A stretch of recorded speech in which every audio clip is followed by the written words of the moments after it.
Hello guys, welcome back. Today we're testing how the latest iOS 27 runs on the iPhone 11 from 2009. Let's start with a boot up test to see how long it takes to turn on. We're holding the power button and then letting go, because if you keep holding it, you enter recovery mode. It's been quite a run with this device through COVID, multiple presidencies, and many societal changes, yet it's still getting updates. You've been through almost a decade with this phone and you're still getting iOS 27. Whether you've gotten fingerprints, scratches, or smeared Twinkies on it, the thick aluminum and sturdy build have survived. If you still have an iPhone 11, it's an exciting day. It took a bit to boot up, but find me a 7-year-old Android phone running the latest polished software. First, let's test Face ID and see if there's any lag swiping in. Keep in mind it's an older processor, so give it some credit. You can't be super hard on it, and it's a 60Hz display, so don't expect buttery smooth scrolling like on ProMotion panels. This update also supports the 11 Pro, Pro Max, SE 2nd Gen, and newer. Scrolling over, there was a little jump, but that's likely due to the 60Hz. Swiping through home screens actually feels very smooth. On older phones, even basic home screen tasks can get slow, but here, apps populate quickly. In previous beta versions, app icons would show placeholder lines, but now they appear fast. Scrolling through home screen shows responsive performance with no real lag. Holding down to view different pages works fine, with no lag. Apple mentioned at WWDC that older iPhones have a CPU limiter to keep them running smoothly. Customizing icons to clear tinted works nicely, and previous versions had issues with this. Even on Beta 1, it's responding very well. This is a polished performance update here, benefiting even older iPhones. Returning to default icons, they look sharper, giving your iPhone 11 a fresh look.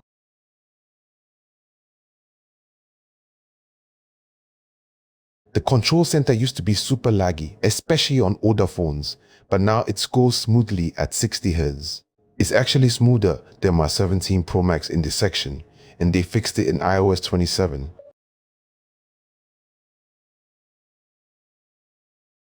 Adding and moving controls is responsive with no delays.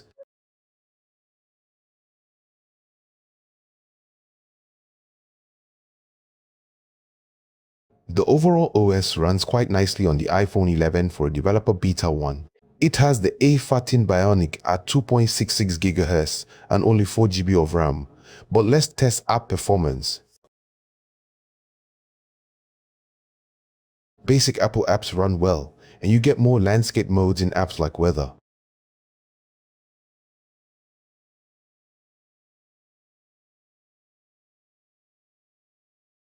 There was a little lag exiting an app, likely due to the older processor and lower RAM. You can get around the hardware limitations. The software operates pretty well on older hardware. Third-party apps should have improved animations, but performance depends on developer updates and the older CPU. In pre-testing, I found no app crashes, which was surprising. There's a slight touch response delay, so you need patience loading games like Free Fire. The phone gets very warm, especially during initial setup, so set it on a cool surface and let it index.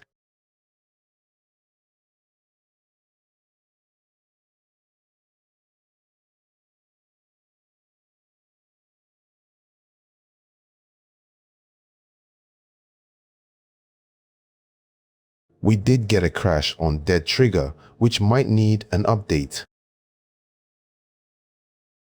Despite being 7 years old, the phone still feels nice and doesn't feel cheap. Casual games run fine.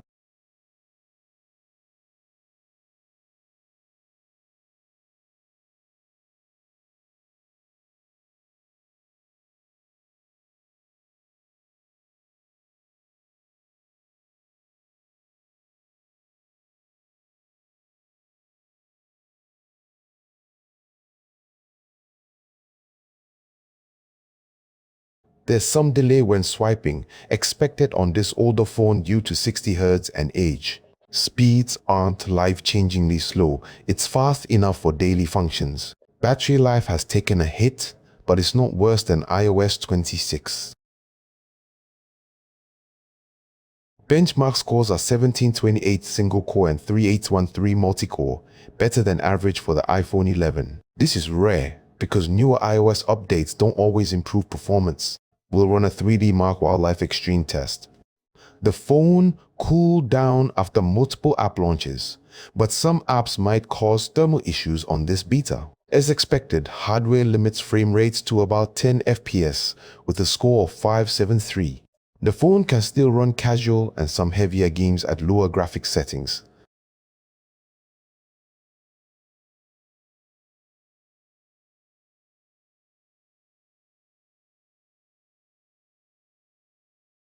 Launching the camera shows respectable speed, and you still have the ultra-wide lens. The camera looks pretty good and is very functional for 4K 60 video. The iPhone 11 hasn't been slowed down by iOS 27. It actually performs better and is impressive. The only thing making it feel slower is the older CPU and less RAM. For regular daily use, it runs fantastic for what it is.